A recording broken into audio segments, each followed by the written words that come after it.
La neutralisation de ces deux chefs terroristes confirme la montée en puissance de l'armée malienne.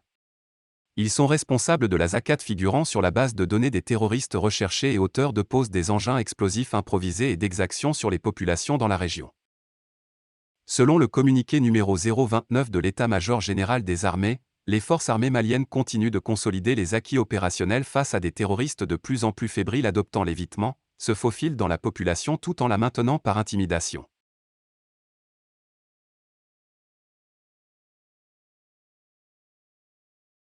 Selon le communiqué numéro 029 de l'état-major général des armées, les forces armées maliennes continuent de consolider les acquis opérationnels face à des terroristes de plus en plus fébriles adoptant l'évitement, se faufilent dans la population tout en la maintenant par intimidation.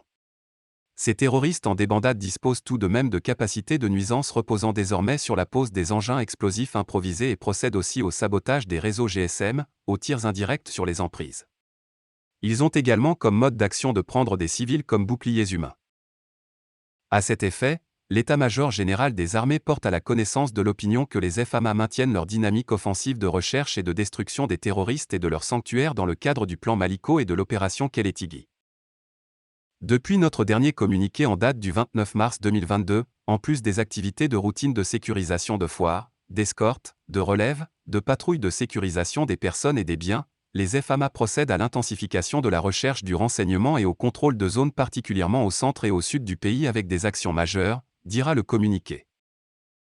Sur le théâtre de l'opération Maliko, une mission de surveillance aérienne a été conduite dans la zone de Menaka et d'Ansongo dans le cadre de la réassurance des populations. Une autre mission de sécurisation et de réassurance des populations a été menée à Téméra et à Bourem. Sur le théâtre centre de l'opération Maliko, les priorités opérationnelles ont porté sur la consolidation des acquis de l'opération Amoura dont le secteur reste une zone opérationnelle de haute surveillance. À Tombouctou, les femmes ont récupéré un pick-up, PU, aux mains des bandits. Elles ont vigoureusement repoussé une attaque terroriste contre une position à Soumpi et neutralisé 303 engins explosifs improvisés, EI, sur l'axe Soumpi-Niafinké. En zone sud, dans la région de Nara, la précision du renseignement a permis la neutralisation de Dadier BAH, artificier et chef de JNIM d'accord et de Dey BAH, responsable de la zakat figurant sur la base de données des terroristes recherchés et auteurs de pose d'EI et d'exactions sur les populations dans la région. Dans les régions de Bougouni, Koutiala, Sikasso, la consolidation des acquis opérationnels a continué.